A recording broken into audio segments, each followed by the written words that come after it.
Şimdi kabul edelim, Sam Raimi'nin Örümcek Adam üçlemesi çoğumuz için apayrı bir yerdedir. Ve Tobey Maguire en iyi Örümcek Adam seçenekleri arasında Andrew Garfield ya da Tom Holland'ın her zaman birinci sırasında yer alır.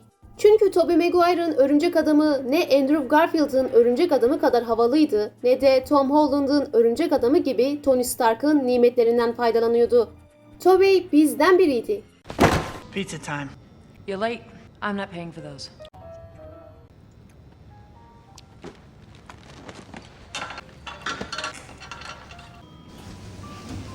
Ama bu videoda Tobey Maguire'ın ne kadar iyi bir Örümcek Adam olduğundan bahsetmeyeceğiz. Bu videoda Örümcek Adam filmleri hakkında daha önce muhtemelen bilmediğiniz çok garip gerçekleri konuşacağız.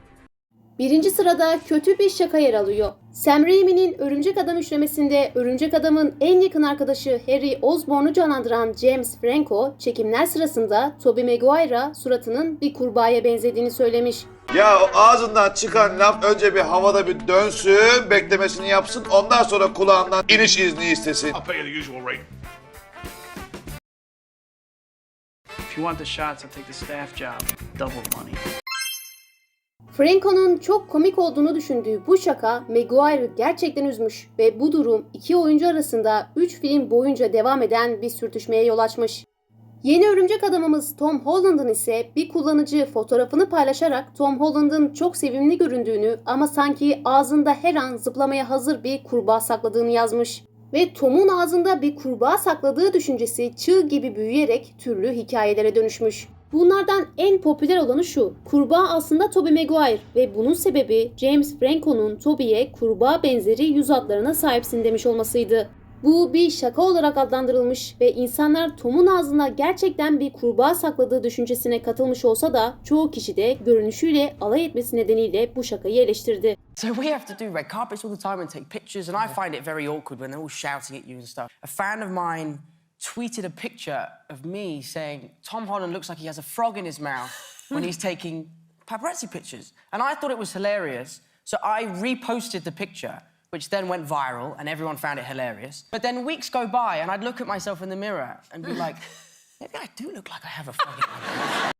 Tobey Maguire'ın Örümcek Adam kostümü çalınmış. Aslında kostümleri Sam Raimi'nin ilk Örümcek Adam filminin yapımı sırasında Tobey Maguire için özel tasarlanan ve her birinin değeri yaklaşık $50.000 olan 4 farklı Örümcek Adam kostümü bir gün gizemli bir şekilde sette ortadan kaybolmuş. Yapımı binlerce dolara mal olan bu kostümleri bulmak elbette stüdyo için büyük ve en önemli konu haline gelmiş. Büyük bir soruşturma başlatarak kostümleri bulan herkese de $25.000 bir ödül ortaya koymuşlar ve geriye kalan tek şey de kostümlerin sete geri dönmesini beklemek olmuş.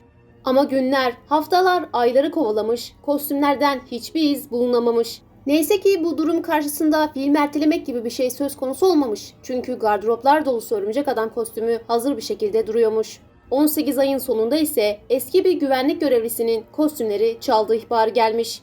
Dünyanın dört bir yanındaki koleksiyoncuların eline geçen kostümler geri alınmış ve hırsızın Warner Bros. Stüdyolarından bir Batman kostümünü de çaldığı ortaya çıkmış.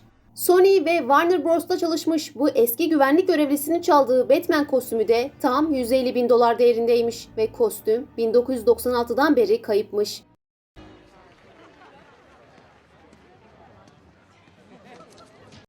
Tobey'nin şu meşhur sırt ağrısını biliyoruz. My back. Oh, my back. Hatta Örümcek Adam Eve Dönüş Yok filminde de bu sırt ağrısına bir gönderme yapılıyordu. There it goes. You okay? Oh, my back. It's kind of stiff from all the swinging, I guess. İşte Tobey'nin bu sırt ağrısı o kadar çok konuşuldu ki türlü teorileri de elbette beraberinde getirdi. Öyle ki bunlar 4. filmin sırf Tobey'nin sırtından dolayı çıkmadığından tutun da en az ilk 2 film kadar güzel olan ama nedense yerden yere vurulan 3. filmin bu yüzden kötü olmasına kadar uzandı. Neymiş? Şimdi Tobey'nin sırtı aslında Zafer Yolu filminin at yarışı sahnelerinin çekimleri sırasında sakatlandı ve bu sakatlık ardından gelecek olan Örümcek Adam 2 filminin çekimleri için büyük bir probleme yol açtı. Ve aynı zamanda söylentilere göre de Tobey rolünü tekrar canlandırması için kendisine teklif edilen paradan memnun da değildi. Örümcek Adam 2 için sağlık taramalarından geçmeyi reddediyor ve bu da stüdyo ve yönetmen Sam Raimi ile arasının bozulmasına neden oluyordu. Bu yüzden stüdyo yeni bir örümcek adam arayışına girdi ve role en yakın olan isim de Jack Gyllenhaal oldu. Jack Gyllenhaal artık yeni örümcek adamımızdı. Peki Tobey Maguire rolüne nasıl geri döndü? İlk olarak rolün gerçekten başka birine gitme olasılığı onun sonunda stüdyo ile bir anlaşmaya varmasına sebep oldu. Ya da o zamanlar Yaratıcı Sanatçılar Ajansı kurucularından biri olan Ron Mayer'ın kızı Jennifer Mayer ile çıkan Tobey'nin kız arkadaşı stüdyoyu arayarak Tobey'nin Örümcek Adam rolünde kalması için onları ikna etmişti. Ayrıca Sam Raimi'nin Örümcek Adamı için seçmeleri katılan bir diğer isim de James Franco'ymuş. Seçmeleri iyi geçmiş fakat 6 hafta sonra rolü alamadığını öğrenmiş ve büyük bir hayal kırıklığına uğramış. Daha sonra ise Sam Raimi onu arayarak Harry rolünü isteyip istemediğini sormuş. Rol için başka hiç kimse seçmelere katılmamış.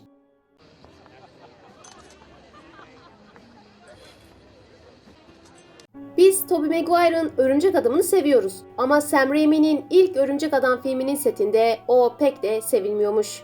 Söylentilere göre Tobey'nin sette kötü davranışları vardı, özellikle de Örümcek Adam 2'de. Bunun en büyük nedenlerinden biri de bir önceki konuda bahsettiğimiz şu sırt sakatlığı. Tobey iyileşmesine odaklanmak yerine daha da talepkar oluyor. Devam filmi için maaşını önemli ölçüde arttırmayı kabul etmiş olsalar bile Tobey bundan bir türlü memnun olamıyormuş. Öyle ki neredeyse bu sırt sakatlığının aslında Maguire'ın daha fazla para koparmak için uydurduğu bir yalan olduğundan bile şüphelenmeye başlamışlar. Şimdi ilk filme dönelim. Mary Jane'in çok havalı erkek arkadaşı Flash'ı canlandıran Joe Manganiello'nun Tobey ile olan bu kavga sahnesinde ekipten biri yanına gelip eğer yanlışlıkla Tobey'nin yüzüne vurursa kendisine $100 vereceğini söylemiş. Üstelik bunu söyleyen tek ekip üyesi o da değilmiş. Birden fazla ekip üyesi Tobey Maguire'ın yumruklanmasını istemiş. Joe ise böyle bir şeyi elbette kabul etmediğini söylüyor. Bunu bir şaka bile olsa kariyerini bitirecek bir hareket olarak görmüş. Ayrıca o da Kristen Dunst hariç diğer herkes gibi aslında Peter Parker rolü için seçmelere katılmış. Peter Parker rolü için seçmelere katılmış ama içten içe de bu rolü alamayacağını biliyormuş. Bu yüzden Peter Parker rolü için seçmelere giderken Flash Thompson rolü için okuma yapmış ve buna hazırlanmış bir şekilde seçmelere katılmış. Kristen Dunst ise doğal sarışın olduğu için Gwen Stacy rolünü alacağını düşünmüş. Mary Jane Watson rolünü oynayacağını öğrendiğinde ise karakter hakkında çok fazla araştırma yapmış. İlk filmde kırmızı bir peruk takarak sonraki devam filmleri için de saçını kırmızıya boyamış. İşin ilginç yanı da Örümcek Adam 3'te Gwen Stacy'yi canlandıran şu oyuncu da doğal olarak kızıl saçlıydı. Ama o da Gwen Stacy rolü için saçlarını sarıya boyatmak zorunda kalmış. Ve Sam Raimi'nin Örümcek Adam üçlemesinin vazgeçilmez karakteri çılgın gazeteci Jameson'ı canlandıran Simmons rolü aldığını bir Örümcek Adam hayranından öğrenmiş. Olay şöyle olmuş. Simmons bir seslendirme seçmelerinde kayıt kabinine doğru gidiyormuş ve tam o anda bir çocuk ofis koltuğuyla birlikte önüne doğru uçmuş ve ona aman tanrım tebrik ederim demiş. Simmons da teşekkürler ama beni niye için tebrik ediyorsun diye sormuş. O da dalga mı geçiyorsun Örümcek Adam Jonah Jameson bu çok havalı demiş. Simmons da ona bunu bilmiyordum demiş. Çünkü menajeri onu aramadan Simmons'ın rolü aldığı bir Örümcek Adam hayran sitesinde yayınlanmış. Menajeri ise onu 3 saat sonra arayarak rol aldığını tam söylemek üzereyken Simmons ona bunu biliyorum demiş.